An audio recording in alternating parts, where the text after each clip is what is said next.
এই এরিয়ার সবচেয়ে সুন্দর একটা রাস্তা এটা। এই হচ্ছে বাঙ্গি, এই চাঁদপুরের ভাষায় বলে হুড। ছোটবেলায় আলিফ লায়লা দেখতে আসতাম এই বাজারে। তো যাই হোক, আমার এটা খাইতে ভালো লাগে। সাইকেলগুলো ফালানো কেন? ও, ওরা গোসল করতেছে। আর এই বাঙ্গিটা মানে এই যে হুডটা, এটা আমাদের এখানে সবচেয়ে ভালো ফলন হয় আর এবং সুস্বাদু হয়। সামনে আরো বাঙ্গি ক্ষেত আছে, দেখা যাবে। এটা বাংলা বাজারের আগে, নয়ানীর পরে। আহ, তো এরকম আমাদেরটা হচ্ছে মানে বালু বালু যেটা লাগে সেটা হচ্ছে কম হয়, যেটা হচ্ছে একটু কি বলে এটা বলতে পারতেছি না। তো যাই হোক, এই দুইটা রকমের ভিতরে দুইটাই আমাদের এখানে খুব ভালো হয়। আমাদের এই এরিয়ার সবচেয়ে সুন্দর একটা রাস্তা এটা। এটা হচ্ছে ঢেলাল বাজার থেকে নয়ানী পর্যন্ত। রাস্তাটা খুবই সুন্দর একটা রাস্তা, দেখার মতো একটা রাস্তা। মানে চারপাশে সব কড়াই গাছ, এটাকে আমাদের এই অঞ্চলের ভাষায় বলা হচ্ছে রেন্ডি গাছ। তো এই রাস্তাটা আগে থেকেই অনেক সুন্দর, মানে এরকমই গাছগাছালি দিয়ে ভরা, দুই পাশে বাড়ি ঘর। তো আমার ছোটবেলা মূলত এই পাশটা দিয়েই কাটছে, সামনে সেই জায়গা বাংলা বাজার। ঠান্ডা ফিল হইতেছে এখন।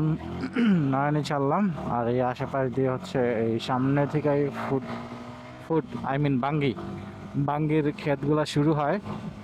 আরও আছে, চরে আরও বেশি হয়। এইখান থেকে মূলত এই যে হুড বিক্রি হয়, এই যে হুডের ক্ষেত।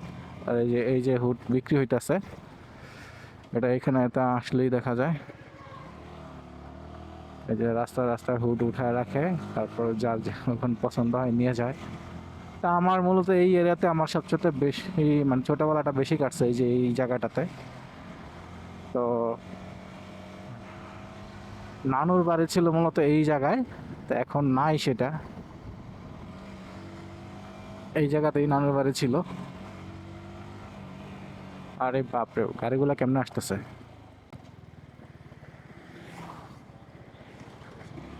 এগুলো কোনো কথা?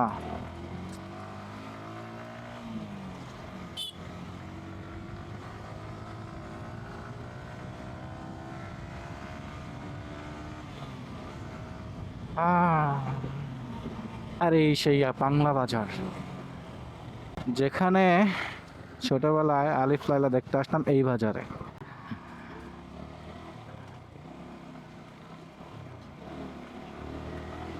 হাতে গোনা কয়েকটা দোকানে টিভি চলতো, মানে দুই থেকে একটা। আর অনেক সিরিয়াল লেগে যেত আলিফ লায়লা দেখার জন্য, বিভিন্ন টিভি শোগুলা দেখার জন্য অনেক সিরিয়াল লেগে যেত এই বাংলা বাজারে। তো রাত্রে অনেক রাত্রে যাইতাম এই ছোটবেলায়।